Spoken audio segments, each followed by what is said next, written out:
Doesn't not even like. Of course you're wrong, but like not even. Let's look at this and evaluate if it's right or wrong. No. No. Why are you questioning this? What?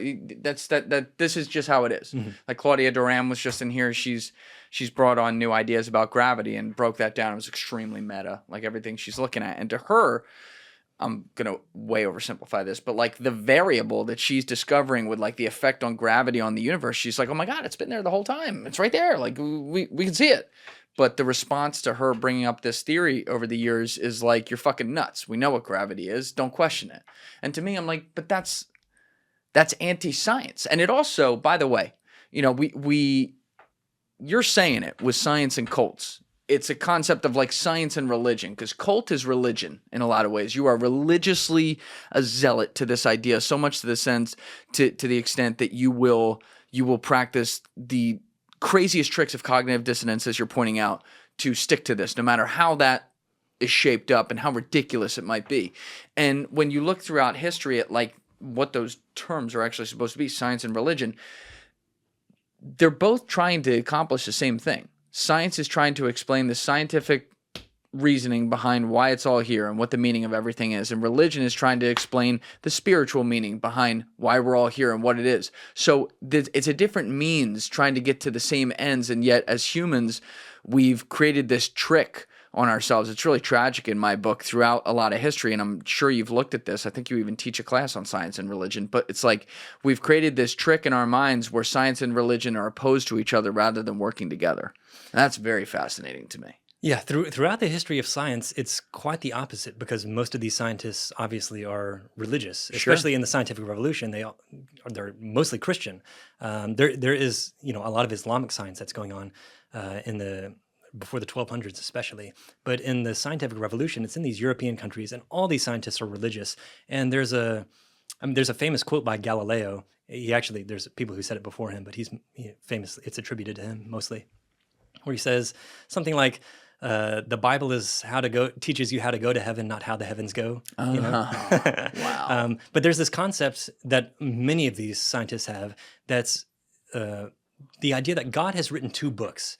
They believe that God has written two books, the book of Scripture and the book of nature, and they both should be read. So, you know, if you want to understand the book of Scripture, someone like Kepler, it's kind of a little condescending. He thinks that, well, God only grants the eyesight to be able to see the book of nature to a certain select few, like him, of course, you know, the mathematicians who are able to understand the inner perfections of the geometry that God used to create the world. And then we have the book of Scripture for the normal people who aren't able to understand that. But you know, the concept is that God has written two books, the book of Scripture, the book of nature, or the Word and the world. And these two books cannot contradict one another, because they're by God, and God doesn't make errors. And so if you think there's an apparent discrepancy between them, there's something that doesn't seem commensurate, there's some error, there's some way that they don't line up, it must be that you've interpreted one of them wrong. So for many of these scientists, it's not that we can interpret the world wrong. I mean, the world is the way it is. It looks the way it is. We must be interpreting Scripture wrong. So this plays a big part with Galileo. Galileo gets in trouble with the Catholic Church, and the main reason he gets in trouble, it's not because he's saying that the earth moves. That's by proxy he gets in trouble because of that. What the church is really upset about is he's challenging their authority. By saying that the earth moved, he is interpreting Scripture. When the book of Joshua says that God commanded the sun to stand still, the church has interpreted that literally. Okay, the sun must be moving and it stood still. So the earth must be stationary, the sun must be moving and it stopped in the sky. But Galileo is saying, no, the earth is moving, the sun is stationary. Okay, but you just have to reinterpret the book of Joshua. But no, Galileo, you don't get to interpret. You know, the Council of Trent determined who is the official interpreters. It's the church and the church fathers.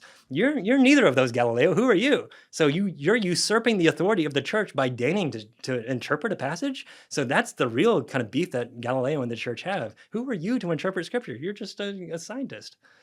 You're just a scientist. You're just a guy looking at all of it and trying to find evidence. It's crazy to me. That gets even deeper than that.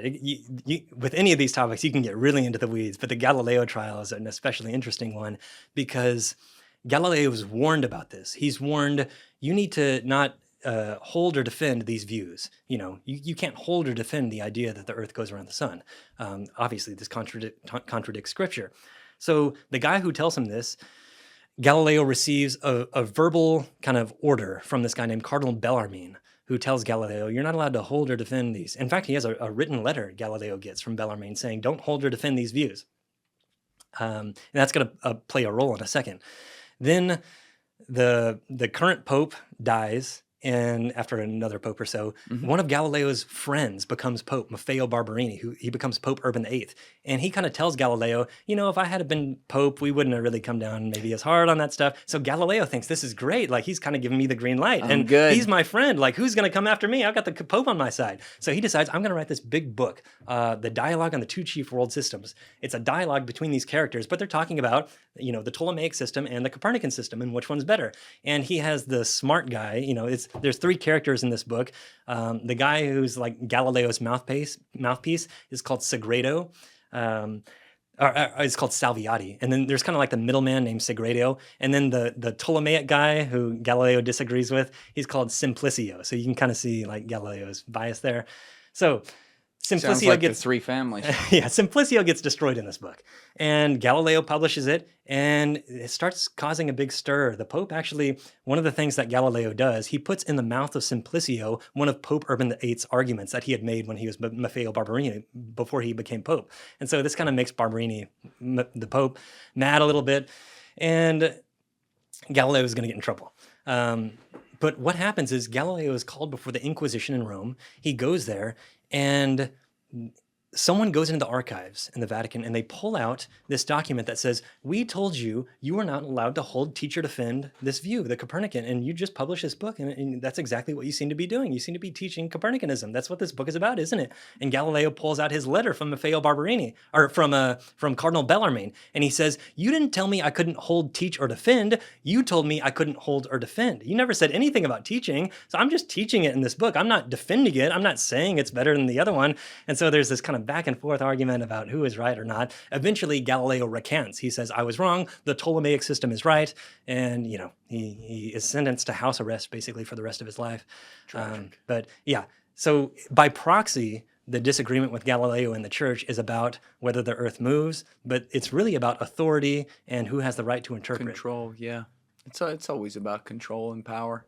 That's the cynical way to look at how our world runs and the truth we've been told. And it can get dangerous because then you question everything when you start to see what human beings do when they get their hands on a place of, being higher than other people. And that's not really fair because there's plenty of things that get found. And it's like, yeah, that is what it is. But then there's other stuff like, maybe some of the MK Ultra things that aren't exactly what they are. But by the way, I'm seeing on the back here, some of the people you had vouch for your last book. This is insane, man. You got H.W. Brands. Yeah, who's he's like at UT. He's a dream guest. Tell him we'd love to get him here. Okay, he's yeah, one of the greatest historians to he ever does podcasts live. occasionally. I see him on YouTube. People upload lectures incredible. of his and stuff. Yeah. Yeah. Have you read some of his stuff? Yes. His one book on the Revolutionary War, Our First Civil War. Mm-hmm. Yeah. Incredible. I mean, and he's another one, like his bibliography is insane. It's just like the guy. Yeah, I don't know. He pumps out a book a year, which I don't know how that's possible. But it's like every different era. You know what I mean? And it's like it's dense too. Like when you read these books, they're really dense. He doesn't like I had Martin Duggart in here recently, who's amazing. He writes his as like a thriller, right? He tells a story. That's like his skill. H.W. Brands paints a beautiful picture, and it's entertaining to read, but it's not written like a thriller. It's written with really, examining historical fact and everything. So you're going to get the full picture, whatever that is. Yeah. But he's done so many, and the research is nuts. So, I took a writing course with him when I was in grad school. He offered a course on writing. That was a really good course. I felt like I learned a lot. That's the GOAT. And at the beginning of each course, there weren't that many students in there because it's a grad course. There might have been 6 or 7 of us. So at the beginning, one person would read like a section of what they were writing, and then we'd talk about it and kind of critique it for a while. And then we talk about the reading for that week, whatever. But one week instead of the students reading their own work, he decided, okay, I'm going to read for y'all this time, and we can critique my own stuff. So he read, I think it was the preface or something to the book that he was working on. It was the one about Abraham Lincoln and John Brown, the Zealot versus the Emancipator. He read out loud to us the preface of that, and the way he spoke, I thought, oh my gosh, like this is in a different level than what we've been hearing. Yeah. His narration is really good too, and that is part of what makes him such a good speaker. He's very dynamic, and he knows so much about the topic that he's talking about that he can he can always, find a way to meander his way to the point. And at first you might think, oh, well, he's going into this kind of backstory. You were asked this simple question, but then he brings it around. I remember The weave. the weave. That is the weave, of course. I remember he was giving a talk at Book People, this bookstore in Austin. It was on one of his books. It was on a history of the West, I think it was. And so I went to it. I think I read that one, actually. Yeah, Dreams of El Dorado is what that book was called, I think. I'm pretty sure I read that. But someone asked him about the Transcontinental Railroad, I think it was, and then he went back to like he went back like 100 years before, and then he starts meandering his way. And by the time he got to it, I kind of forgot that he had asked about the Transcontinental Railroad, and then he said, "And that's why Bubba," he connected. And oh my gosh, just the weave in action. Yeah, so that way, he's really good at that. Yeah, that's amazing. You took a course with that guy. That's cool. You're gonna tell your grandkids about that. Yeah, it was good. He's good. Especially a good speaker. Yes. Everyone's paying it. I don't think he wants his students to take notes in class. I've been in there before where he says, "Don't take notes. I want you to listen to this." And so he talks and facilitates the discussion. But it was good. Yeah, because I've looked at that in the past. He goes to a lot of events. He's done some podcasts like on Zoom and stuff. He hasn't really done any major podcasts though, like in person. I'm like, that's. I mean, now we actually got to get on this with you right after because now people are going to hear this. They're all going to try to get him in right away. But I would love to get that guy in if you know him like that. He's awesome. But also, I mean, you got Tim Weiner who wrote Legacy of Ashes, which is one of the all-time books on CIA. Yeah, he's got a new book coming out on the CIA in the 20th century. So it's like a sequel to Legacy of Ashes. There we I go. think it comes out like next month or something. Very cool. All right, I'm gonna have to check that out. But dude, this has been awesome. I got to read this book. We've all been saying this behind the scenes. We got to read this. This is out. This will be out now once we put this podcast out, but everyone can check it out. Link in the description, Project Mind Control. We'll also have a link to your first book, The Dirty Tricks Department, which you talked about today. Thank you guys for checking out this clip. If you haven't already subscribed, please subscribe and hit the like button on this video. It is a huge, huge help. And if you'd like to check out this clip's full podcast episode, that link is in the description below or right here. And finally, you can follow me on Instagram and X by using the links in my description below.